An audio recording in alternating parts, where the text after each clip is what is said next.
So, yes, we will be. so I'll thank you for agreeing to come on the show to discuss your new book, The Practice Wife, and you were.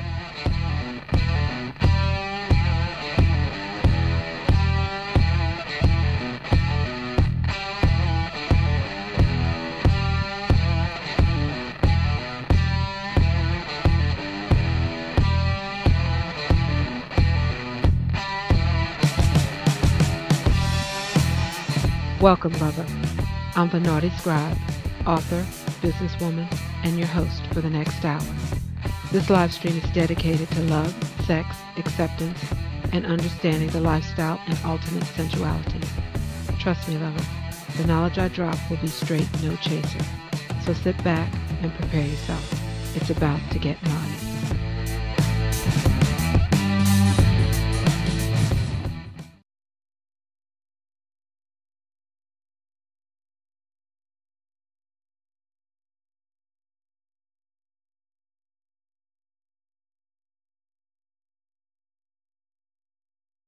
Serious and unfortunately sad for the reason that this shit was even necessary to broach one more fucking time.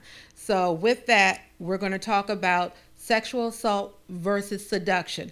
Yes, lovers, there is a difference between the two. They are not synonymous. We're also in our Flag on the Play segment going to talk about how to tell the difference. In other words, what's sexy and what's going to keep your ass from being sentenced to 5 to 10 years being somebody's prison bitch, in which case you will learn intimately what sexual assault is.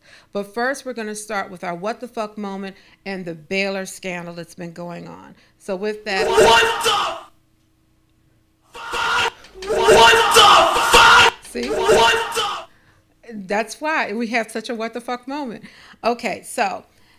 here's the deal, lovers. As most of you know, Baylor is a top school, but it has been in the news because, yet again, with collegiate football players, we have another sexual scandal. But this one takes the cake. Why? Because it has been documented, and now we have school officials actually admitting to it. Normally, they cover this shit up. Normally, they tell you, oh, we don't understand how this is going on. Recently, Rolling Stones got sued because of their quote-unquote rape scandal bullshit that was going on. This one not only has legs, but this one has documentation, and it has people, not only the defendant and her lawyer, which we all know are going to tell the shit, but we have actual staff members, faculty, telling how they have tried to report and have rape allegations by Baylor football players brought out, addressed, investigated, and how literally the campus police and administrators swept this shit under the rug. And if you think I'm bullshitting, here's a clip from the news. Can we get that up, darling?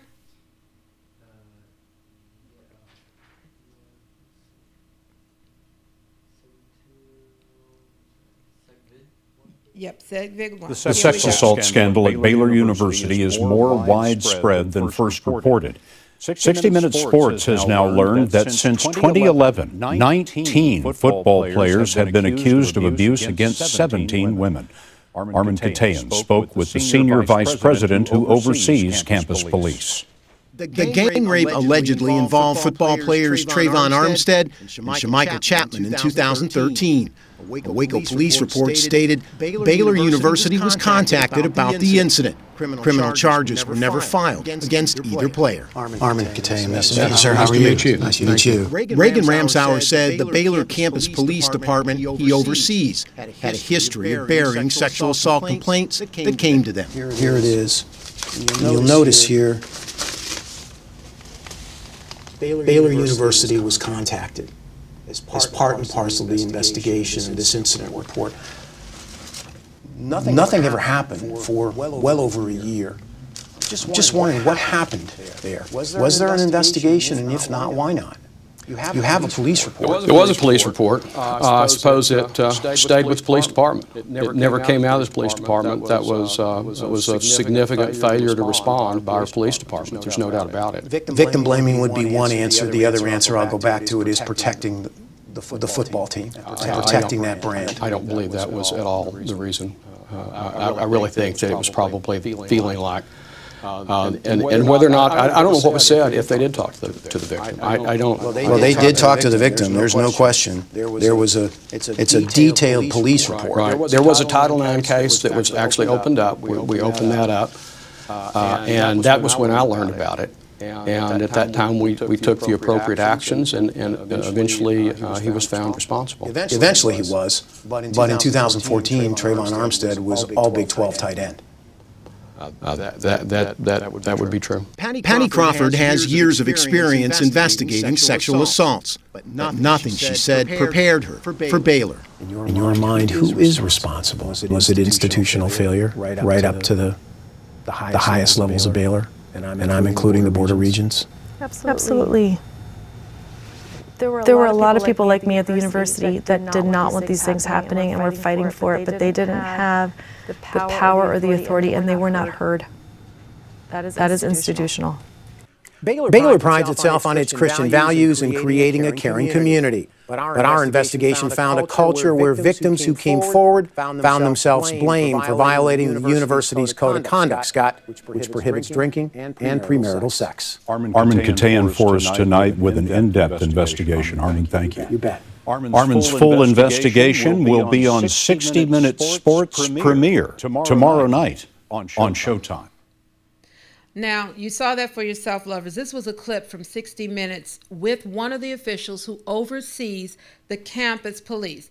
You didn't mishear it. Yes, there are accusations of 52 allegations of sexual assault.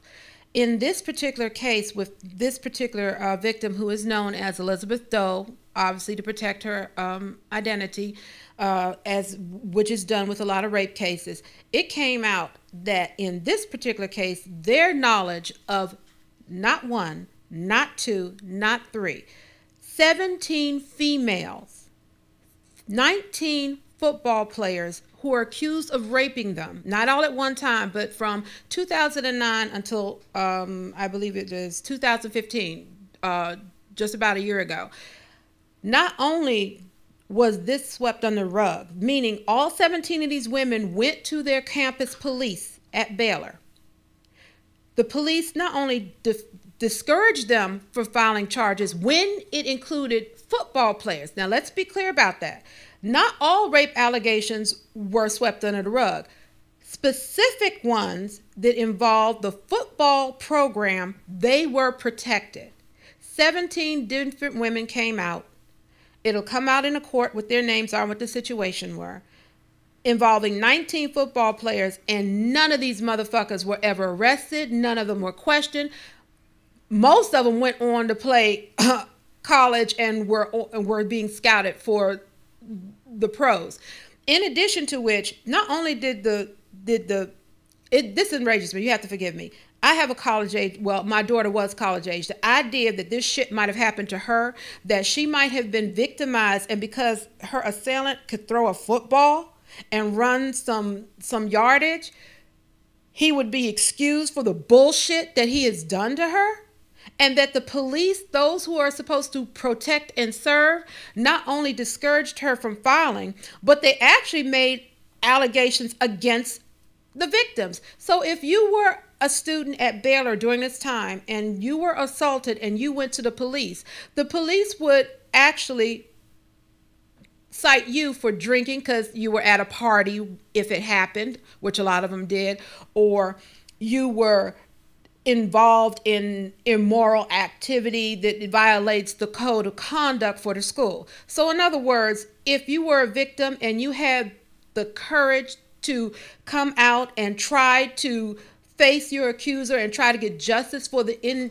indecencies that were done to you, you were victimized all over again. Not by the motherfucker who already abused you, but by the motherfuckers who have a badge and who were supposed to be there to protect you to begin with. And if that weren't bad enough, for the few cases that made it past the campus police, the administration, the fucking administration, the people who get paid to educate you and provide a safe environment for our children, these motherfuckers were so paranoid to protect their football program. A lot of luck is going to do you now. that they actually buried. You didn't mishear that on the news clip. It really happened. They buried the allegations. Those who actually did make it out of the Baylor campus police department didn't get any further. The administration swept it under the rug, which meant that students were encouraged and warned about what would happen to their scholarships, what would happen to their academic careers, what would happen to their reputations if they pursued, quote unquote, these unprovable allegations. Of course they're unprovable because you motherfuckers didn't want to investigate it to begin with. And this is where I have a problem with us as a nation as a whole. How much value do we put on a person? How much value do we put on women? Because how many times do we have to have sexual assault accusations with our colleges, not just talking about football, basketball, baseball, the whole nine, these Title IX programs? How many times do we have to hear about sexual assault cases on our campuses and we blame the women rather than look at what our guys are doing? Now, I have to read this to you. That's why I have my glasses on today, because I couldn't believe this bullshit. I have to actually read this to you. It's from the Washington Post. It basically, in a nutshell, talks about how campus administrators would get these boys from high school or wherever, whatever education institute they were in, take them to bars. Now, mind you, these are minors. The administrators and officials at the school were taking these boys to bars, taking them to strip clubs, getting them liquored up, and then letting them loose on campus, you know, to enjoy campus life and have a little fun. And of course, if an assault happened, well, don't worry about it. We got your back here at Baylor. What kind of bullshit is that? Now, I'm sure Baylor is getting, because it is a Title IX school, I'm sure Baylor is getting some federal dollars. I'm fucking offended that my money is going behind this bullshit. And I honestly, as a woman, I don't know who to be angrier with right now.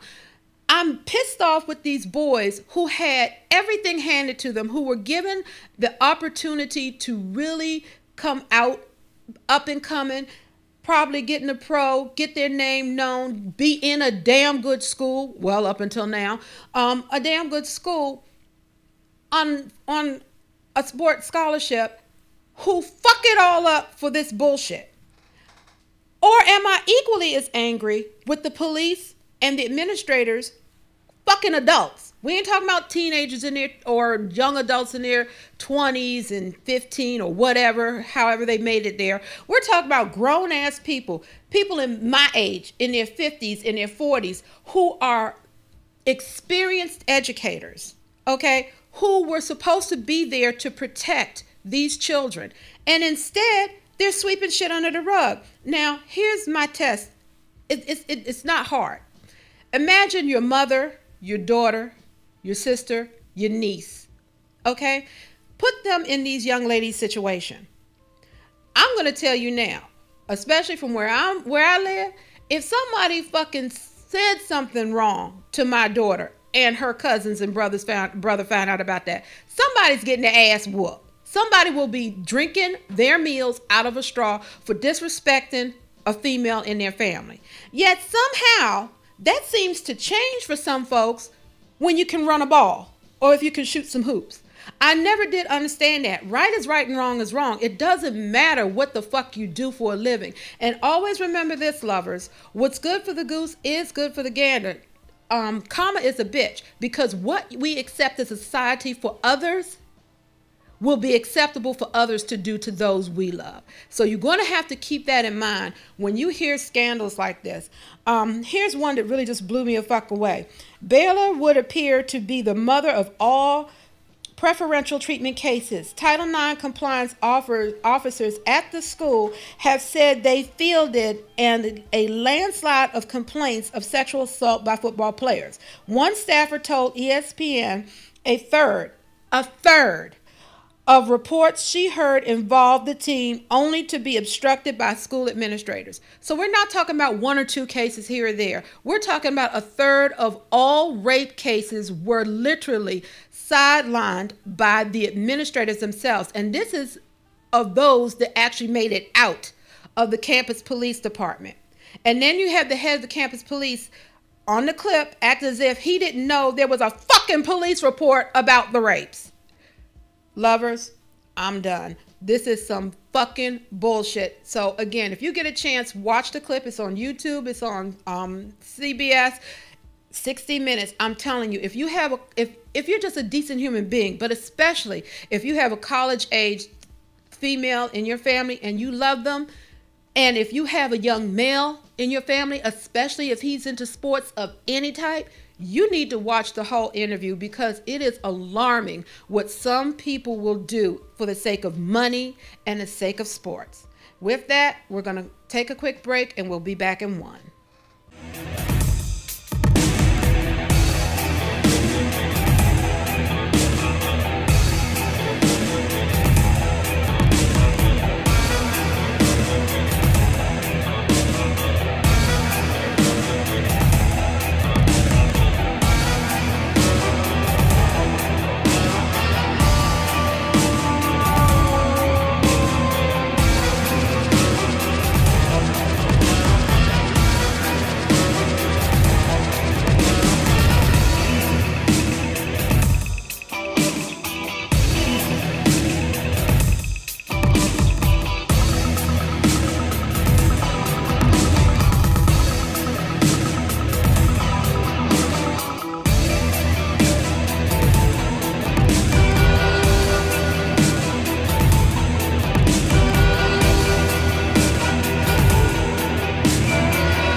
Welcome back, lovers. I'm the Naughty Scribe, and once again, you're on the Nice and Naughty Hour. Now, tonight's show is again about school scandal, sexual assault, and seduction versus assault. Now, our what the fuck moment, we really had to go there with Baylor, and you can understand why this would be so upsetting, especially to a female and a single mom, a mother of a son and a daughter, but to any decent human being, the atrocities that are going on. And that's only for the ones that are being admitted to.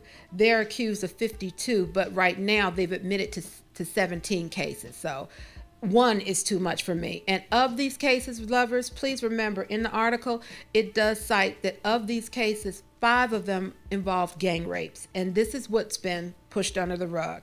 Now, we had our what the fuck moment, and I'm sure a lot of you agree it truly was a what the fuck moment. Now let's jump into our getting it in segment. Okay, so we need to discuss the difference, lovers, between assault and seduction. By definition, the use of charm, salesmanship, which means bullshit, promises, gifts, and flattery to induce another person to have sexual intercourse outside of marriage without drugs, force, intimidation, or any kind of coercion is considered seduction. Let me try this again in layman's terms. If you can flatter the hell out of your potential partner, if you can con them, if you can make them feel special, like we say, bullshit, okay, if you can charm the hell out of them with your sexiness, that is considered seduction, as long as it does not involve alcohol, drugs, force, or intimidation. And most importantly, that your target, because we know what you're after, your target or your object of your desire is of consenting age. If this is the case, then this is considered seduction. Now, when is seduction sexual assault? It's sexual assault when it involves alcohol, drugs, force, intimidation, someone who is not of consenting age, and lovers, someone who is not in the capacity to consent. And we had a whole show on this, but damn if we don't have to go through this one more time. Okay, what does consent mean? There are different types of consent, but basically it boils down to this. If I am a minor, and it's different for different states. Some say 13 is a minor. Some say 13 is old enough to get married. Jerry Lee Lewis, that's all I'm saying. But anyway, if in your state, the person that you are trying to get with is underage, they cannot consent. Okay. Thank you. I don't know why that popped up, but anyway. If the person that you want to be with is underage based on your state law, and let's be honest, lovers, if you can look at this child and it is a child, okay, and they still watching Sesame Street and some bullshit like that, they are too fucking young. Leave them alone, okay? But if in your state they say that 12 is consenting age, that means 11 and under is jail bait. That means your ass goes to jail for sexual assault where you belong and need to be somebody's prison bitch, okay? It's also sexual assault if we've been out drinking, we've been out getting high, I'm passed out somewhere, and you and your boys decide to have a little fun because, quote unquote, I'm in a more reasonable mode. No, boo-boo. It means I was not of the right mind or condition to consent to anything. So yes, lovers, even if, and here's a good one, we're going to talk about it in my pop quiz later, even if we have had sex before, even if we had sex 10 minutes ago, okay, and I'm cleaned up and I'm ready to go home, but you want to go for round 50 and you force the issue on me, even then, lovers, it is sexual assault and your ass can go to jail for that. The biggest thing is no. If I don't say come tap this ass, if I don't grab your dick and put it between my legs or in my mouth, if I don't do something that is blatantly clear that you and I are fucking, do not assume just because we did a little flirty and a peck here and a peck there that that's consent. It is not. It's just some heavy petting and it's a lack of judgment on my part, depending on who you are. Okay, but that is the difference between sexual assault and seduction. So remember again, seduction is being able to charm someone, being able to bullshit someone, giving them gifts, flattering the hell out of them, but making them feel so special and so desirable that they're willing to have sex with you. That is considered seduction, so long as while you're doing all this shit, you're not forcing someone, you're not getting them drunk, you're not getting them high, and you're not coercing them. Coercing doesn't mean that you grab them and say you're going to fuck me, but what it does mean is that you put them in such a situation like threatening their job, threatening their home, threatening their income, putting them in such a position that they feel they don't have any choice but to submit to what you want. That is also considered coercion is also considered assault. And this will and can land your ass in jail. Okay? So with that being said, we got to dip back into another part of the Baylor scandal, which is this. The families of those young ladies and of the young men. I'm not putting them on equal ground. Don't misunderstand me. The assaultees, the victims and their assailants. I'm not putting them on equal ground. I'm talking about their families who didn't have shit to do with this. Okay, can you imagine seeing your son's picture on the news, seeing your son's name plastered all over the internet and social media, tagged with the word sexual assailant, rapist, molester? Okay. You raised your child the best you can, sometimes under the worst of circumstances. And we take a lot of pride, I know I do, when my children are doing right. But when they do some fucked up shit, there is a part of me, even though my children are grown, there's a part of me that goes, damn. Now, people going to think I didn't raise you right. We all do it as parents. As family members, we all feel it. Even if we're not the ones running that ball or shooting them hoops, them baskets, we feel pride in our family members and especially in our children when they're doing great. The reverse is also true. And I want to really bring that home to some of you kids out there.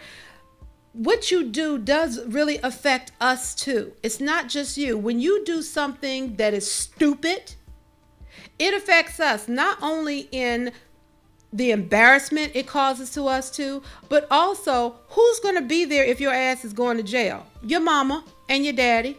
Who's going to be the one that has to come up with the money for a lawyer? Your mama, your daddy, or your family, because baby, you're a college student, means you ain't got shit in your pocket. You're getting it from us. Some people have to mortgage their homes just to afford the legal fees for you to get out of this shit. So don't think that some of the things that you do have no effect on your family or that they won't know about it. On On Monday, there were 52 paper cutouts left at Banner at Baylor School. Each cutout to represent a victim of sexual assault who went unheard, went harassed, and went dissuaded. No justice, no how, no way. From 2009 to 2015. I just want you guys to really, really understand the depth of that. There is no number large enough in money or anything else that's going to give you back your dignity, your self-respect, or your trust or faith in institutions or your fellow man behind some bullshit like this. I know some people say, well, they're going to get paid. Let's put it this way for you guys. If you were wrongly arrested, put in prison, and made somebody's bitch, and you know exactly what the fuck I'm talking about, made somebody's bitch for even 10 months, 5 months, 3 months, you get out of jail after all of that abuse and someone says, my bad, we'll give you $1 million. Is it worth it? Think hard about that, lovers, because some things money will never erase, okay? Now, we're going to do a bit of a pop quiz in a little bit, but before we do, I just want to throw one myth out there. It is said that alcohol, drugs, stress, and depression can turn people into rapists. True or false? Bullshit. Let's be clear about this. No bag of weed ever raped a woman. No bottle of Jack Daniels ever raped a man. It was a person who did it. Do not hide behind you were impaired or you were drunk or you were high and you wouldn't have done it any other way. How many of us have known people who get drunk and that's the most honest you hear of them? Because they have no inhibitions. And that's exactly it, lovers. Alcohol and drugs takes away your inhibitions. It gets rid of your conscience. It gets rid of your common sense to say, hey, wait a minute. Is this shit really worth it? That's all alcohol does. It gives you the courage to do some shit you wanted to do anyway, but thought better of doing. And here's a news flash. Being drunk ain't gonna get you out of jail time. Being high ain't gonna get you out of jail time. It's not an excuse. So myth buster number 1, alcohol, depression, drugs is what causes people to become rapists. No, it doesn't. You already had the inclination there, and you're using substances and your depressed state of mind to hide behind some dirty shit. Okay? So with that, we're going to jump a little early into our next break, and we'll be back in 1.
Welcome back, lovers. I'm the Naughty Scribe, and once again, you're on a Nice and Naughty Hour.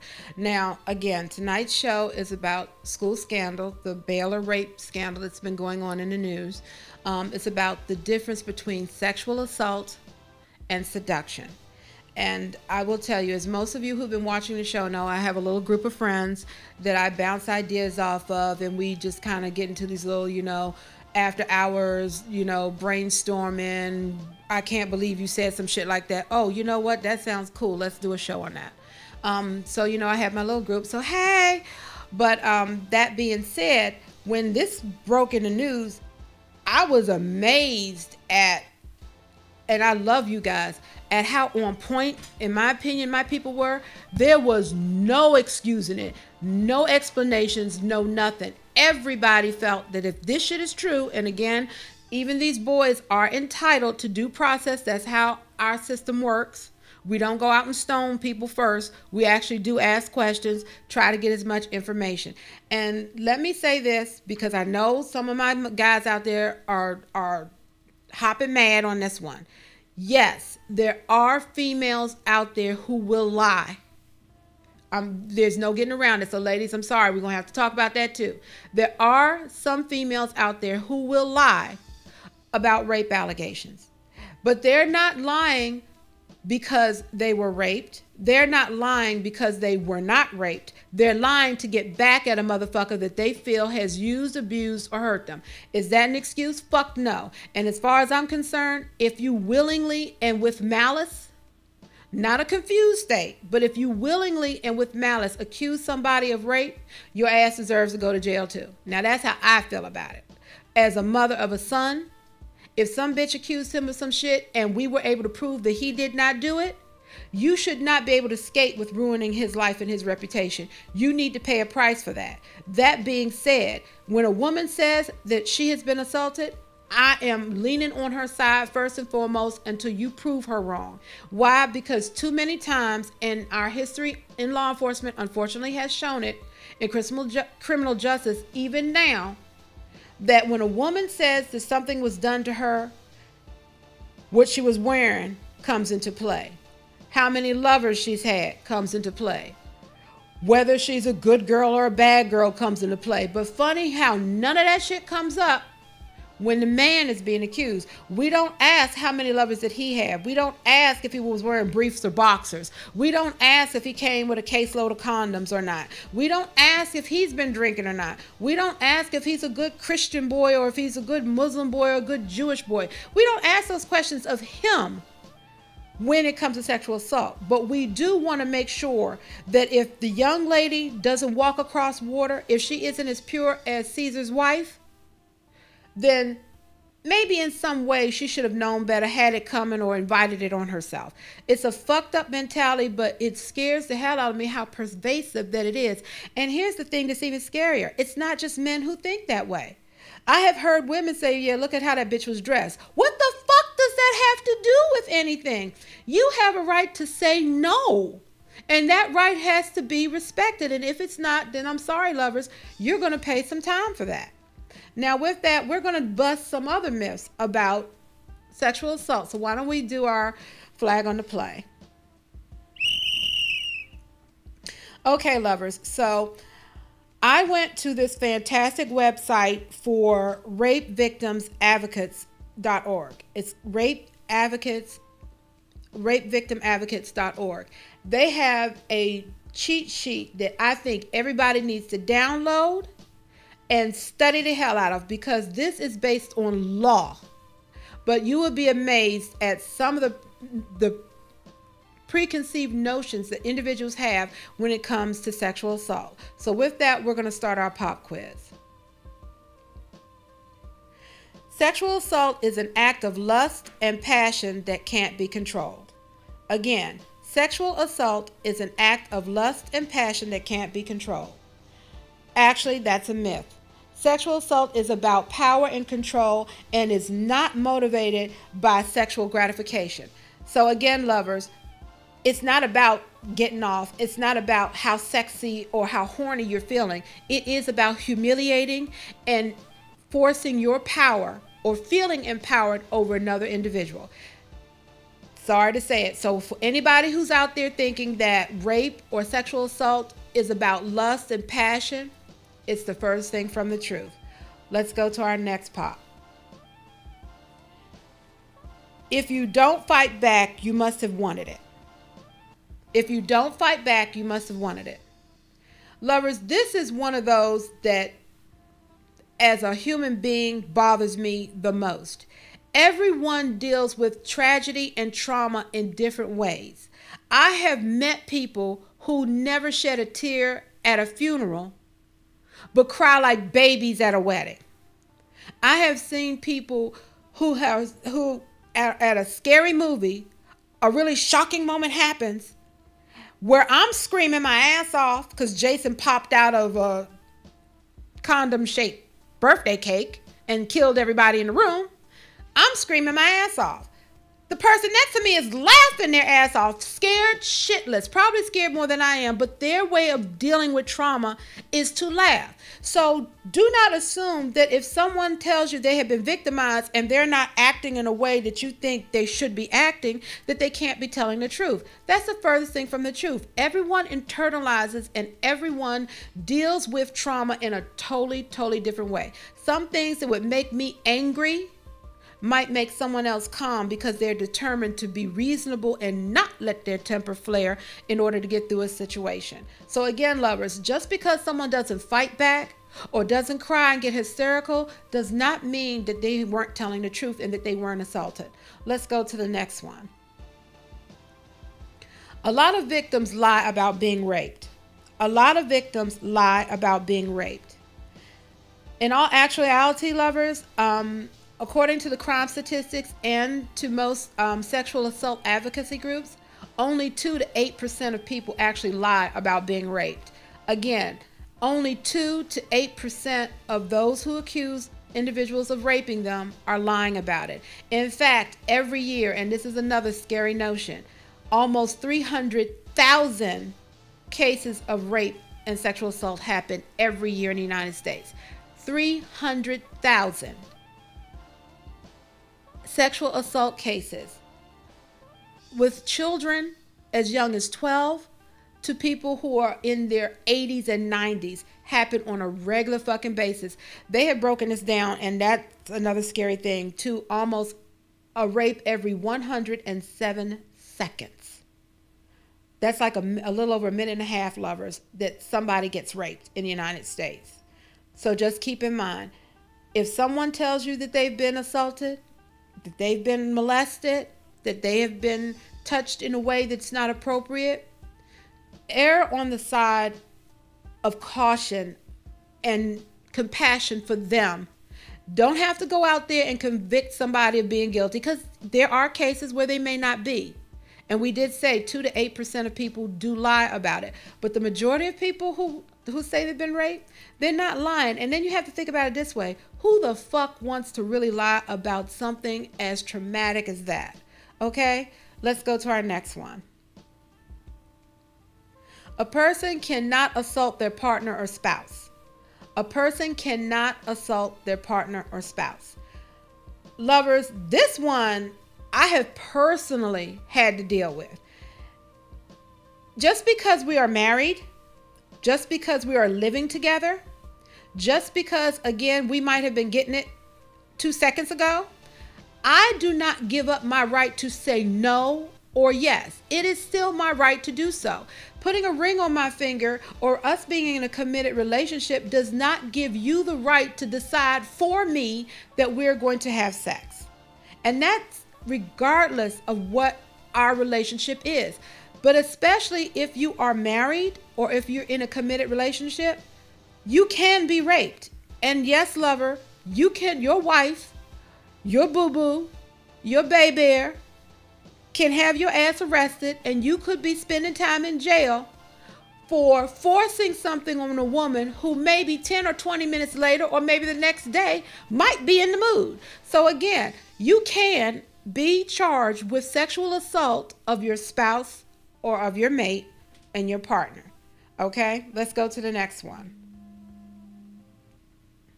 Sexual assault most often occurs in public or outside places. Sexual assaults most often occur in public or outside places.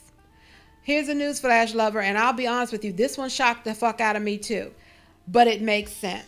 Most rapes actually happen close to the person's home or actually in the home or residence of a close friend or relative. Again, sexual assault, most sexual assault cases don't happen in the parking lot at the mall, don't happen at the outhouse, though they do happen, don't happen in the bathroom of some bus service. Most rapes happen in someone's home, near someone's home, or in the home or residence of someone they know. Meaning I could go over to my girlfriend's house, her friend and her friend's friend is there.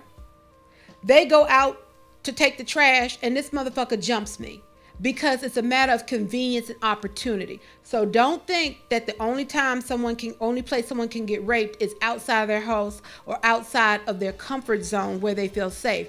In fact, most assault cases, especially with children, happens in places where you feel the most safe and the most comfortable. And it's not always a stranger. So keep that in mind as well. Let's go to the next one. Rape doesn't happen that often. Rape doesn't happen that often. Again, lovers, we just kind of touched on that, but according to rape victim advocacy groups and criminal statistics, a rape happens every 107 seconds. That's a little close to a minute and a half. Every 107 seconds, someone is raped. The statistics in the United States is 293 and 66 rape cases. So like I said, damn near 300,000 rape cases a year happen in the United States alone. And lovers, keep in mind, that's only the ones we know about. That's only the ones that have been reported. If you tripled that number, we're talking about close to 1 million cases a year. That's some scary shit. Let's go to the next one. People that have been raped will be hysterical and crying. People who have been raped will be hysterical and crying. Remember, lovers, we just talked about that. People handle trauma in different ways. So if someone isn't performing, because that's really what you're looking for. If someone isn't performing in a way that you think they should perform, do not dismiss what they're telling you as not being credible. For instance, I'll tell you now, when something bad happens to me, one of my first reactions is go into warrior mode. I am a fighter. But I have not been in a situation where I've had my sexuality in that kind of a threat. I have been compromised. I have been propositioned. I have even been threatened. I've had someone attempt to coerce me, but my personality is such, not everybody is, my personality was such that this was not going to happen. Something serious was going to go down, but if it went down, you were going to pay a price for that too. That being said, not everybody reacts that way. Some people feel that if you're not angry or if you're not boo-hooing and collapsing to the floor, that nothing must have happened. Or if it did, it couldn't have been that bad, because if it did, you'd really just be out of sorts. Again, do not assume that the way you think somebody should react means if they don't perform, and that's again what you're looking for. If they don't give you a credible performance, then what they're saying to you isn't true. That's the furthest thing from the truth. Let's go to one more. Okay, so my engineer is telling me that that's it. I'm going to just read off a couple more. One, men are not victims of sexual assault. Men are not victims of sexual assault. According to our rape advocacy groups and criminal statistics, 1.5% of all men have been raped, and 47% of bisexual men have experienced some form of unwanted sexual contact in their lifetime. Now, ladies, this one I'm throwing at you. You see a fine-looking guy, and he tells you that he's not interested, that he don't bat for that team. Or even worse, you know this gentleman hits both ways.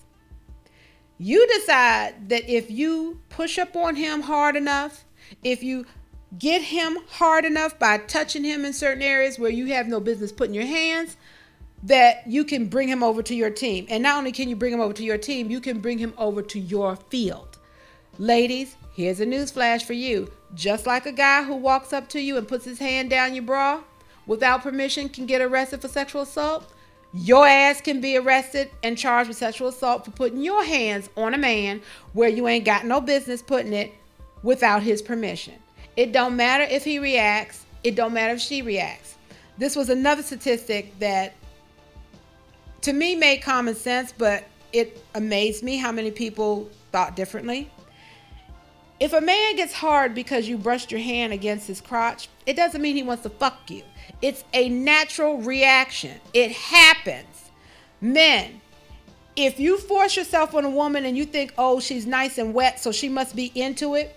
No, that is a natural reaction. It's not something anybody controls. It's biological. It happens.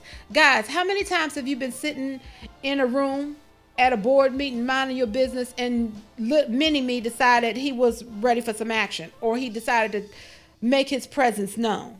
Did that mean you wanted to fuck your boss who's giving a presentation smoking on a cigar? No, it just meant that you had a physical reaction. Ladies, same thing. Plenty of us have sat in a boardroom or in a boring ass meeting and felt a little moist between the legs and couldn't wait to get to the bathroom to freshen up. Had nothing to do with how hot and sexy the presenter was. It's just a bodily function. It's a reaction, just like passing gas and farting, okay, or peeing. It's a reaction. It happens most often when we are aroused, but it happens when we're not either. So someone's nipples getting hard, someone's dick getting hard, someone getting moist between the legs does not mean they wanted what you did to them. And yes, lovers, sorry, your ass can again go to jail. Now, I keep saying that and some of you go, yeah, that don't mean shit. Okay. Be bent over and somebody's prison bitch, fucked in the ass by 4, 5, 6 different guys, split in two, and in the hospital. Tell me then it didn't mean shit. So I'm just telling you, I like my money, I like my freedom, and I like my free will. Ain't no piece of dick, ain't no piece of ass so great that I'm going to risk that because I lose control of myself. And remember, it's not a matter about losing control. It's a choice. You make a choice to victimize someone else. That person didn't choose to be your victim. You chose to make them your victim, and you're going to pay a price for that. Okay.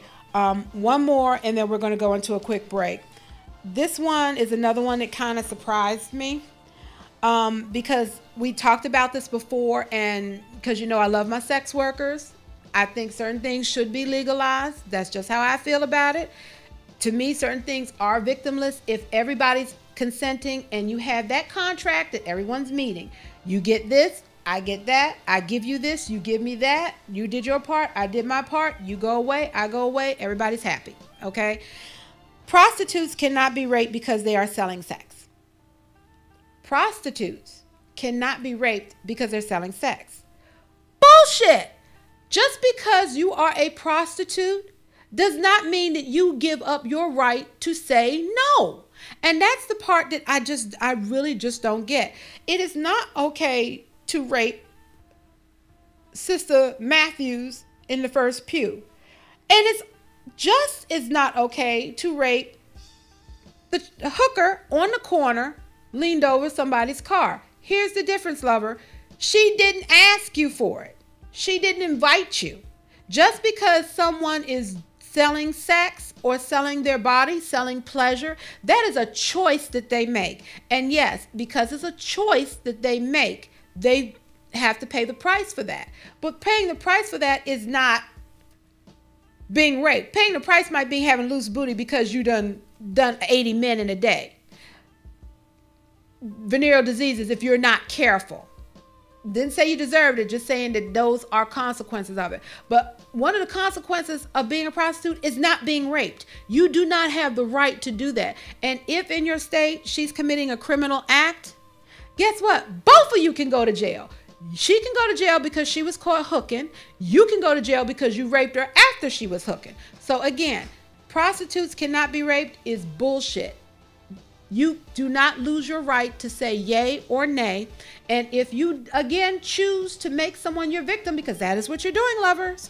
If you choose to make someone a victim, you can't cry foul later when John Law comes for your ass, okay? We're going to jump into one more break, and we'll be back in one.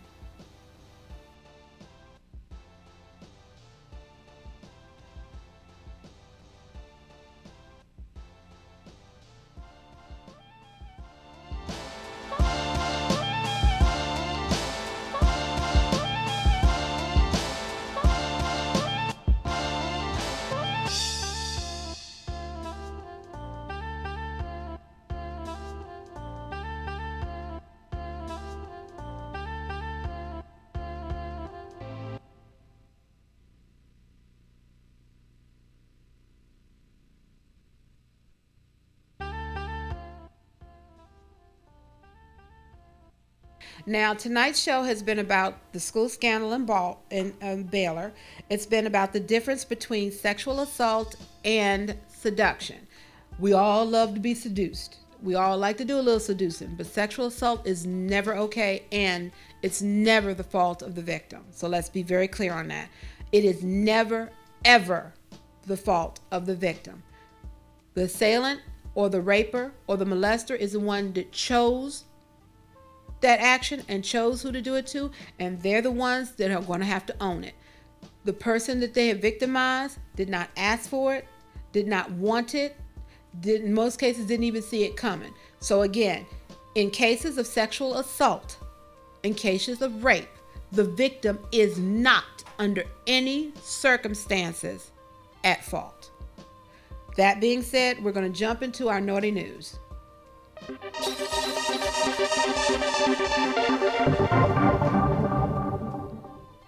Okay, lovers. Well, we're going to lighten this up a little bit before we go, because I don't want everybody depressed, but unfortunately, with everything that's been going on, it was necessary to do this type of show tonight. We're going to get back into a little more of the naughty and friskiness next week, okay?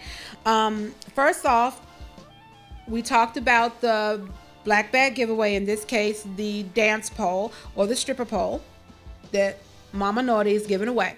That is still going to happen, but we have delayed that for two reasons. One, we had an issue with a supplier. That is no longer an issue. And two, we had an issue with participation because a few people were telling me at the last minute that they didn't know about it. So I'm like, okay, we're going to try this one more time.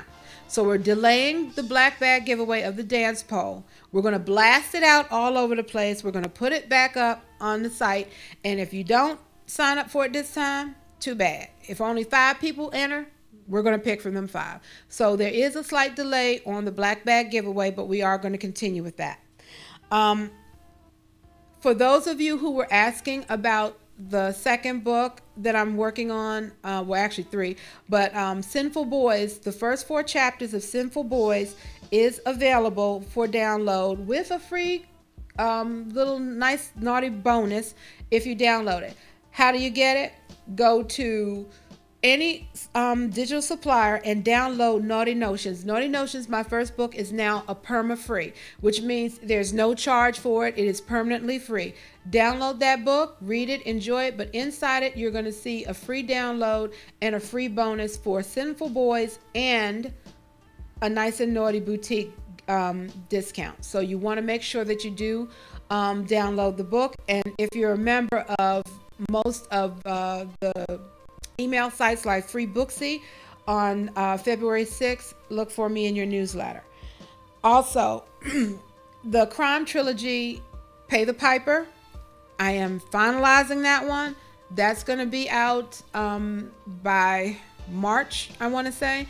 So you did not get it mixed up. The first 4 chapters of Sinful Boys is available now for you to peruse, but the full version of Pay the Piper will be available by March. I'm looking at toward the end of March for that one.